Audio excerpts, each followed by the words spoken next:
tous, merci de suivre ce premier flash. Le président de la République, Alassane Ouattara, est en Allemagne dans le cadre de la conférence sur le partenariat G20 Afrique. À la veille de cette rencontre, le chef de l'État ivoirien s'est entretenu avec l'ancien directeur général du FMI et ancien président de la République fédérale d'Allemagne, Horst Köhler. Il est actuellement l'envoyé spécial du secrétaire général des Nations Unies au Sahara occidental. Les deux personnalités ont fait un large tour d'horizon de l'actualité internationale, plus particulièrement sur le continent. Toujours hier, le président de la République, Alassane Ouattara, a pris part à un dîner offert par le président de la République fédérale d'Allemagne, Frank-Walter Steinmeier, au chef d'État africain invité à la conférence sur le partenariat G20 Afrique. Les dirigeants africains ont mis à profit ce rendez-vous pour faire le point sur la mise en œuvre du programme qui a pour objectif de promouvoir l'investissement privé, soutenir la croissance économique et lutter efficacement contre la pauvreté. Il préside désormais aux destinées de Bouna. Ouattara Dibongo en est le 31e roi. Il a pour nom de règne Niguet Glima. C'est lui qui a assuré l'intérim du roi défunt Djara Koroni II pendant 90 jours. Ouattara Dibongo a été intronisé dans la pure tradition Koulongo en présence du vice-président de la République Daniel Kablan-Duncan, du Premier ministre Amadou Gon Coulibaly et de plusieurs membres du gouvernement. On en parle avec Eugène Atoubi. Au nom de la solidarité, de l'harmonie intercommunautaire et des excellents rapports de voisinage érigés en valeur dans le Bonkani, la cérémonie d'intronisation du nouveau roi de Bouna a été un moment de fête collective.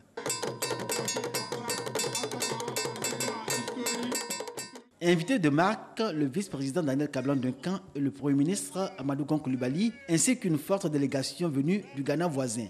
Après 90 jours d'intérim comme exigé par la tradition en pays Koulango, Ouattara Kibankoro a été intronisé et devient ainsi le 31e roi de Bouna, successeur du défunt roi Djara Koroni II qui aura régné pendant 9 ans. Entre douleur et joie, population et invités attendent du nouveau roi de Bouna qu'il poursuive l'œuvre de son prédécesseur. Le nouveau roi de Bouna est de la lignée des Konga. 50 ans à peine, c'est le plus jeune des prétendants dans les 3 lignées du royaume de Bouna, d'où sont issus les rois. Avant sa prise de pouvoir, symbolisée le jour même de son intronisation par la victoire de ses guerriers sur ceux du défunt roi, le vice-président Daniel Kablan-Duncan et le premier ministre Amadou Gon Coulibaly ont été conduits par le roi de Yalo à la cour de feu Djara Koroni II pour un premier contact avec le futur roi pour un bref échange. Un peu plus tard, après que l'intérimaire a reçu ses attributs pour devenir le roi de Bouna avec pour nom de règne Dandja Karedougou, traduisé fer dur, il a reçu les félicitations et les conseils du vice-président Daniel Kablan-Duncan au nom du président Alassane Ouattara. Majesté, vous êtes la digne lignée des rois du Boukani, puisque feu votre père, le Bouddha Massa, si j'ai bien noté, avant feu le roi Djara Koroni II. Vous êtes jeune, il est vrai, comme l'a écrit d'ailleurs le dramaturge Pierre Corneille, et je cite, « Aux âmes bien nées, la valeur n'attend point le nombre des années.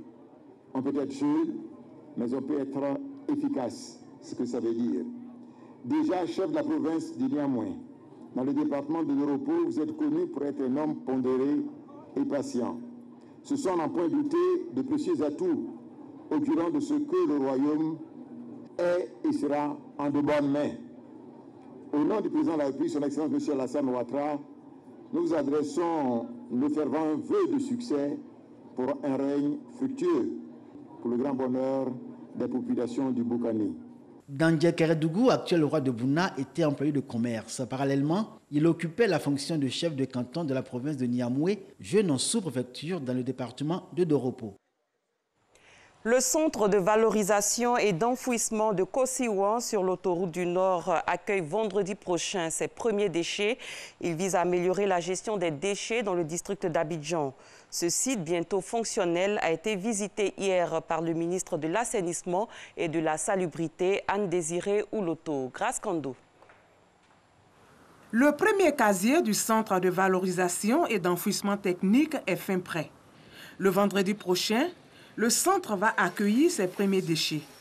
Ce lundi, le dispositif de pesage et les engins d'exploitation ont été testés. À compter de ce vendredi prochain, à minuit, nous devrons commencer le processus de propreté Selon la réforme, le nouveau schéma donc, de gestion des ordures ménagères dans le district autonome d'Abidjan, nous aurons en première phase donc, le volet enfouissement technique qui pourra démarrer avec le premier casier.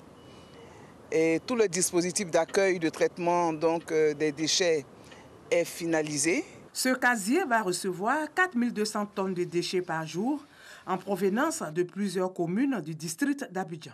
Il s'agit d'ordures ménagères et assimilées.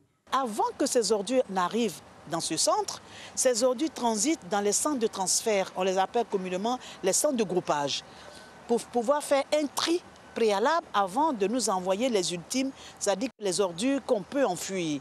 Vous avez des casiers qu'on appelle des alvéoles, et dans ces casiers seront entreposées ces ordures. Vous aurez des appareils rayons actifs qui permettront de détecter d'autres types d'ordures, mais pour lesquels il y aura un autre traitement particulier. Les déchets il sera étalé avec du matériel lourd et après, chaque jour, il y aura de la couverture. Et le lixivia, il sera traité, récupéré et traité. Et tout ce qui est en vol et tout ça, il sera protégé. Donc il y aura une protection de l'environnement qui sera bien considérée, bien sûr, on respecte les normes internationales de l'environnement. 2 autres casiers sont en construction. Ils seront livrés dans quelques mois. Pour rappel, le Centre de valorisation et d'enfouissement technique fait partie des réformes engagées par le gouvernement en matière de gestion moderne des déchets. Fin de ce premier rendez-vous de l'information. Je vous retrouve dans 30 minutes. Merci Maï. À Merci tout à l'heure.